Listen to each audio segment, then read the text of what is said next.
So like I mentioned in the news, Nintendo's upgraded the firmware to version 10.0, and it has been data mined by Mike Heskin, among others. But Mike Heskin stated on Twitter that Nintendo has added preliminary support for a new hardware model, which is known as NX ABCD. Heskin further states that I'm sure it's only two, because he says though, 3 of the 5 new DRAM profiles are for this new hardware type, and there's evidence of a secondary display of sorts being added exclusively on this model. Because if you look at the 5 DRAM, and one of them's for the normal Switch, the first one that came out, the original one. Then the second one is for the X+1 Tegra chip, which is the Mariko chip. The new original Switch model. Yeah, the revised one, which has got a better battery life. So that's another one, and then the third one is for the Switch Lite. So I'm sure it's only 2. Yeah, I think it's 2. I'm pretty sure it's 2. Yeah.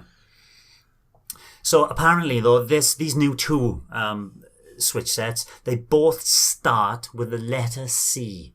Like, for example, the Switch Lite started with the letter H. It was HOAG, H-O-A-G, which H stood for handheld. So people are surmising that the letter C in the Calico is called, in the Switch code for the new hardware model, is for console. Now that's hypothetical, obviously, and a lot of rumour mongering.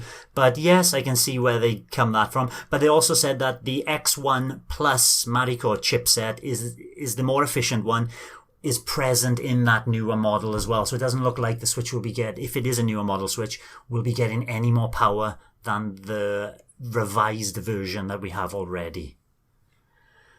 So is there any validity to this, boys? Nick, what's your initial take on it? Excitement. I think it's coming. Obviously something's coming, because when the new DRAM profiles were discovered, we got the Switch Lite and the revised Switch very shortly afterwards. So there is form, there is history. Let's see. I think it's maybe pointing to something before the end of this year. Coronavirus may throw a spanner in the works, but let's see. How about you, Greg? What's your take on all this news? Well, my take is obviously it wouldn't be surprising for Nintendo to revise this system a wee bit, because when you see all the iterations of DS, 3DS, and all that, it definitely doesn't surprise to have something a bit different. The thing that I most focus on is the evidence of the secondary display of sorts, because that seems strange. How would a second display work exactly? The only thing I can think of is if you're looking at Wii U. Obviously, we've got ports of loads of those games on the Switch. But it's always been Switch's obviously been a bit different, where you can't have the display on the screen and the TV at the same time, and that's fair enough. But I always kind of wondered, obviously I don't know how technically feasible it is, but obviously there was the technology in the Wii U gamepad to be able to stream the content or whatever, and the latency was really low or whatever. I'm not good with all that sort of stuff, but I kind of always wondered if there was a way of having a dock or some sort of hub for the Switch, which effectively, obviously with the Wii U, it was being streamed to the gamepad, whereas if you have the Switch itself, if you were playing it in handheld mode, you could maybe stream that to the TV instead. Yes, yeah. So I don't know how that would work with battery life and all that business, but it was just an idea for perhaps porting Wii U games, or obviously to bring in the asynchronous multiplayer sort of options again. Yeah, thinking of Nintendo Land. So yeah, if it was an upgraded dock or something, or obviously the Switch Lite doesn't connect to the TV now, but if there was a thing called the Switch Hub or something that connected to the TV and everybody could connect to that. I was just going to say that. Mark DeRose has also said that. We'll carry us on now, Greg. He said, Mark DeRose in Europe forums has said that there might be a chance that those DRAM profiles are meant as a preparation for the Switch Lite. In other words, to make it possible to connect to an external screen just like the standard Switch. So it might just be like an upgraded Switch dock, which does that kind of streaming thing that the Wii U gamepad did. Yes, Greg. Anything further to add? No. Other than that, I'd probably like something like that. I hadn't actually thought of that, but that's. I was thinking more that it could be like the second screen could be VR. It could be like a new VR solution because the one they have at the minute is not ideal. But that actually makes a lot more sense to me. That there could be some device that plugs into the TV. Probably wouldn't be that expensive. It's essentially just a receiver, isn't it? And then if Nintendo incorporate their Wii U technology into it, we've got potential for 3DS, Wii U ports, and any new games that want to use that sort of double screen, dual screen sort of style. I wonder, because you're running in handheld then, and then it would also need some sort of boost, wouldn't it? Which you get from plugging in the Switch to the dock itself, because you're not using the screen, and it boosts the power. So whether or not then that separate device, which is under your TV, would then boost the signal as well, so it'd be replicating what the Switch does. So yeah, because it's in handheld mode, it's only 720p, isn't it? So maybe, but that would sound like a more expensive solution if the thing that plugs into the TV could sort of upscale the picture to 1080p. It would need quite a lot of technology inside the box in that case, I would think. So actually, yeah, maybe, because it's so much speculation we could make here, to be honest, but I think it's something different, to be honest. Now, the boys on the forum, they have been speculating on the Reset Era thread, which has said that it's pointing... I don't know why. They just... It seems as if they've thrown away the dual screen thing, but they're pointing towards the possibility of a Pro model docked only. So we're talking about a standalone console, that fits under your TV. Now, for me, a standalone console Switch would have to be more powerful. All the kind of information in the DRAM doesn't point towards that. What would be the benefits, boys, of having like a standalone Pro console Switch? Are there any? Nick? For me, there are countless benefits because I play basically entirely TV only. But the thing we need to remember is the original chip that was inside the Switch is way more powerful than the Switch is actually letting it be because they need a cooling solution for it. The newer chip is more powerful and obviously more efficient as well because we've got the longer battery life. So all Nintendo need to do is build a small box that you plug into the TV with a better cooling solution, and then they can run that chip at full clocks. And obviously then, you're going to be able to play games at better resolutions. Or if, for example, if a game has what's the word? Adaptive resolution? What's the word for it? Dynamic. Dynamic, that's it. Dynamic resolution. Then it's going to stay at like Doom, Wolfenstein 2, for example. Yeah, they're notorious for going below 480p at times. Then you'd be able to play them at full resolution for the full time. It wouldn't need to dip below, dip into low resolutions. So that would be one benefit. Another benefit is that there would be more power available, but then you might make a product for the sort of more powerful version and sort of neglect, especially the Lite, that you might neglect that, and that itself causes some problems. But I suppose Nintendo would have to step in there and say, "I'm sorry, if you're putting a game on the Switch, it's got to go across the whole ecosystem." But I mean, the Xbox One X and the PS4, sorry, not X, the Xbox One, what was it called? Xbox One X, yeah, and the PS4 Pro also had this for the last 2 or 3 years, and I don't really know if there was any games that ran badly on the base versions, to be honest. But I mean, some games supported like higher resolutions and better lighting, better textures at 4K on the Pro models, and some didn't, I assume. So I think it depends on the developers, really.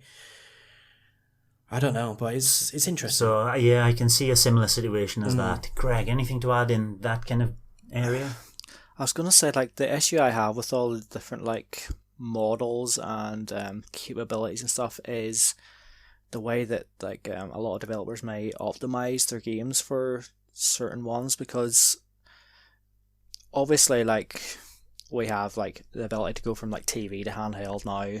That's fine, but, like, some games may have issues where, like, the text reading it on a TV is fine, but maybe on a handheld it's too small. Yeah. That's sort of like maybe a minor sort of thing. But even Nintendo with, like, the Switch Lite, for example, it doesn't have all the features that a regular Switch has in terms of, like, the control methods and stuff. So games that are being designed for the Switch now, you almost have to go for, like, the lowest common denominator. So maybe, like, it's maybe making the way games are made they're not taking advantage of all the stuff that the Switch can do, because they have to go to this particular model. So if you're adding another model into the mix, and maybe certain developers are just going with that particular version's aspects over something else's, it's like, oh, maybe this will not run properly in handheld mode, or it'll be, like, trash or something. I don't know. It's just,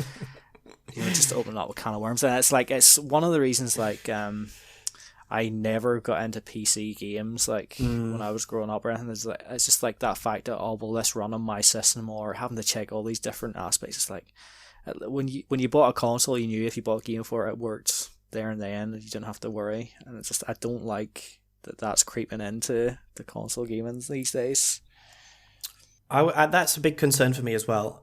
But on the other hand, I do think that, like, scaling is much easier to do now, as we've seen, even on, like, between handheld and docked play. The developers can scale the game to run well in 720p and to run well in 900 or 1080p. So this is just, if this happens, this is just another step on that kind of a continuation ladder, of that, basically. Yeah. And that's what you would hope they would do. And I had a look at my most played games yesterday, and 8 of the 12 Nintendo developed and published. So I've spent most of my time on the Switch has been with Nintendo published games, and if they had 3 separate consoles out, they would, like, make sure the game worked well on each of them. I'm pretty sure they would, like, make sure the handheld performance was excellent, the regular Switch performance was excellent, and then the potential new Pro, whatever it's called, Switch would also be better and run well as well. So from that perspective, I think there's not much to worry about. It's just whether other developers would be prepared to invest time and money in doing that as well, which they might not be. If this does come to pass, this kind of situation with the console that goes under the TV, what kind of price point do you think it would come at? You've got to take into consideration as well that and Shika says this on the forums, that there would be no screen. So there would be some savings. There wouldn't be a need to compact everything into the most ergonomical, smallest box possible, so you could space things out for cooling as well. So that might alleviate some of the price point, and there would be no dock. What kind of price point? Could you see this, if it was a console marketed as a Switch Pro, being cheaper than an actual Switch? Yes. Beat me to it. Yes, it would, because, and potentially without Joy-Cons. I mean, they could sell it with a Pro controller, which would be cheaper than a set of Joy-Cons. It depends, I guess. I mean, the chip will be the same, we know that, so there's going to be no difference in cost there. If the cooling solution could be better, but obviously it won't be fitting everything into a tight space, so in theory it could be cheaper. And then, you don't need the screen, you don't need the dock. You're saving a lot of money there. So if you're... Battery as well. Battery, yeah. If you're running, like, everything that you've got now in the Switch, but at full power, then I would say at least $50 to $100 cheaper. In theory, it could be. Which is good, obviously. Yes, I would take that, I think. How about you, Greg? Well, yeah, I'm sort of looking at it in the respect to, obviously, the Xbox Series X is coming out soon, and the PS5, and I would say you're probably looking at somewhere in the region of like £400 for those, I would guess. So if you're getting like a Nintendo like TV only model for say £200 or less, I mean, that's quite an attractive price point. Yes, it is. Mm-hmm. Like obviously the price of the Switch at the minute is, I think it's pretty comparable to the PS4 and the Xbox. Like the Xbox and stuff's probably, the Xbox One's probably cheaper than the Switch and stuff. Yeah, it's way cheaper. Yeah, but when those new systems come out, if there's an even cheaper Switch model to sort of go against those in a way, like obviously the power's not going to compare, but like that price difference is going to like make some people take notice, and like there'll be parents go, why can't you just have this instead of me spending this amount of money when I just bought you like an iPhone for $1,000 last year or something. I think as well, like the power of the stuff that's in the Switch already is obviously not even close to an Xbox One, let alone an Xbox One S or a PS4 Pro. But I think it will be substantially better than the current Switch, because remember, it's a mobile device and it's already more than 3 years old. So if they can get like this newer version of the chip, not the X2. I mean, the X2 would be better, but maybe that's going to come later. So the X1, the Tegra chip, the newer one. But like maybe even overclocked, which is a bit unlikely, but at least running at full speed, then you will see a significant difference, I think, between the underclocked portable sort of version that they've got now in the Switch and then one that uses the full potential. I think there'll be quite a significant difference, bigger than between handheld only and TV only. I think look forward to that. But do you think Nintendo are ready for this future? And Edge brought a really, really good point up on the forums. So we still taking into consideration the box under your TV, and we all have our Switches. Do I have to buy the games again for my console box? How good are Nintendo's cloud saves to establish that I want to play in handheld? I've got my Switch here, and then I can access the cloud obviously to get my save, play Ori and the Blind Forest on my handheld, and then I want to pop it on the TV. How fast is that system going to run? How is it? Are Nintendo doing it good enough right now, Greg? I haven't really had to experience the cloud saves or anything, so I don't really know if the solution is brilliant or not. But given what most people seem to think about Nintendo and their infrastructure, I would guess it's probably not good enough. How about you, Nick? Well, I also only have one Switch and one account, but judging by what other people have said, it sounds terrible, and it sounds like this is going to be the biggest hurdle for them. Because at the moment, we can't even move our Animal Crossing save still to a new console. And I do wonder, I know there are some people who've got an original Switch and a Lite, and I know there are some problems with transfer. Like the cloud save stuff is good. Two consoles, a primary and a secondary, whatever you want to call it. And you can download your saves and continue your game. Like all the games are present on both systems. You can't play them at the same time. Well, okay, that's fine. But yeah, if it goes if I got a Pro, I would have one in different rooms, and I would use them both docked basically. So I do wonder if it's probably just better to buy a second dock. Do you know what I mean? So you could, rather than buying a Switch Pro, if you wanted a second Switch, why not just buy another dock, even though they're massively overpriced? And then you don't have to worry about all of that cloud stuff, because you've got one system that you can transfer between different TVs and play a handheld if you want. So they need to figure out.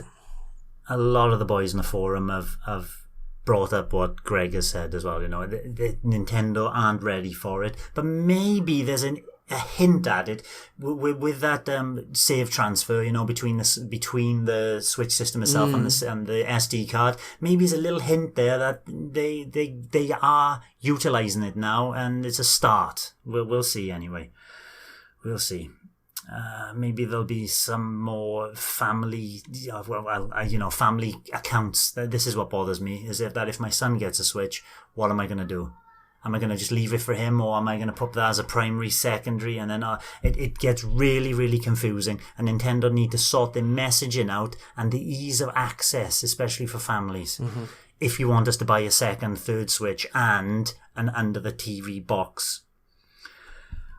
So, different ways to look at it. Imagine it's not a box now. Greg has already mentioned that it could be maybe like a streaming box, maybe like a dock that streams as well, so you can plug it into your TV and have the regular one, or act like a Wii U. I saw some mock-ups on Twitter which looked horrendous of a clamshell dual screen Switch, laughably horrendous. And Nick, you also mentioned something that interests me: a VR screen. Well, yeah, they could have a separate VR helmet, basically, with a screen inside it that has its own what's the word, internal electronics, so it's not basically the Switch, which can run better than the Switch, which was, I think, the Switch screen 720p, and when you put that in half, it's I haven't tried VR on the Switch, but by all accounts, it makes you feel very sick very quickly. Because it's too low res, basically. So yeah, they could have a slightly better, anything would be an improvement, to be honest. A slightly better VR headset, maybe not as expensive as PSVR, that acts as the second screen. So you've got your Switch docked, and then that is the second screen, basically, with the same sort of technology inside. Imagine if the console just popped into my head. I don't know how this works with computers, but imagine you got that console, but it's a dock as well. So that's got its own Tegra X1 Plus chip in. Your Switch has got the X1 Tegra chip. You dock that to the X, and then they utilize both chips at the same time to somehow produce two screens which would look 1080p in each eye for a VR headset. Could be. Good. I mean, there's so many possibilities, to be honest. Nobody knows. It's exciting. Yeah. Greg, you have played VR on the Switch, haven't you? Oh, very, very briefly. I got the Labo VR last year. And what I did find with it was I was building it myself because my son's too young still. And I couldn't be arsed. I couldn't be arsed building stuff. I managed to build there's a wee Joy-Con holder thing. And then there's obviously the headset, so tried that for an hour or two maybe, and the resolution was appalling. It was just I'm sure if there was software that was compelling enough to play, I could have maybe made do with the way that it was. But I didn't think the games that I dipped my toe into with the Labo VR kit, I didn't think they were good enough to make me want to keep it. So I kept everything else flat and packaged it all up and managed to sell it off again. So it didn't really make much of a loss on it. But if they are going to go the VR route with something, then it does, for me, need to be a lot better than Labo VR. Good. But obviously you were saying about the two chips, if you had the one plugged into the TV and stuff and adding the Switch to it, and then obviously somehow making use of both chips or whatever, there was stuff before the Switch came out, I think, with Nintendo trying to was there patents or something with trying to use two different things to help boost each other's power or something. I can't explain it properly, but a sort of secondary thing that would boost, obviously, if the dock had something more in it, for example, when you're slotting the Switch in, that would give it more of a boost than it currently has. I do remember seeing that. Yeah, so I mean, there could be something in that area where it maybe is just an improved dock, which does have some sort of capabilities, even if it was like another switch, effectively, that was just plugged into the TV, but then obviously put the current switch into it as well.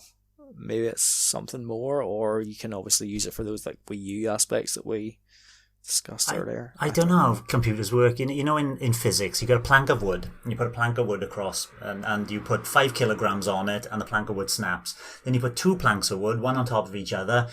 Most people that don't know physics and all that will say that you put 10 kilograms on and it'll snap. Well, it's wrong. It's not. It's a logarithmic curve. You put 20 kilograms on, it snaps. It goes up 4-fold. I don't know if computers do that. You put 2 Tegra chips. Is it more than double the power? I have no idea how computers work in that sense. But even if it's just double the power, that would fill into that kind of VR, one 1080p screen, or one even 720p screen, 2 720p screens or 1080p screens. That would make a lot of sense. What's it going to be called? That's the last thing to talk about today. Ashley, and I'll go through a couple of the boys' guesses on the forum, because 2 of them are nice. Ashley says, if it's a docked-only model, I can't see them calling it the Pro. He has gone for the Switch Home. And I quite like that. I like it as well. Yeah. It's to the point. It tells you exactly what it is. This is your Switch Lite, which is the handheld version. This is your normal Switch. This is the Switch Home. Mm-hmm. Not to be confused with the home button. There we go. And Goron3 said, yeah, it would be similar to how PSTV Sony launched a few years back, upclocking, and we've talked about all this, upclocking the GPU and CPU. And then Ashley said, yes, it once again proves how the PS Vita walked so the Switch could run. I actually went onto YouTube and had a look, because I'd not really heard of the PSTV before, and it's pretty impressive, actually. It's basically is it a Vita, or I think it's a Vita, isn't it? Mm-hmm. Yeah, Vita, yes. Vita that you plug into your TV, and it's just you get your PlayStation controller and you play Vita games, your Vita games that you've already got on a memory card, and at 720p as well. Fantastic. And as far as I'm aware, I think you could stream. Was it PS3 or PS4? Like if you had your console in another room, I think you could stream your games through that onto another TV. There's a lot of stuff here for them to do. I think it genuinely is going to be interesting what they come out with. Obviously, it's going to be something that disappoints everybody, but still, for the minute, it's quite interesting. Thanks for watching, and don't forget to hit the subscribe button and give us a like if you've enjoyed our content. You can also check out our other great content on Twitter, Facebook, Instagram, and the N-E Café podcast from all good podcast providers. Just follow the links in the description below.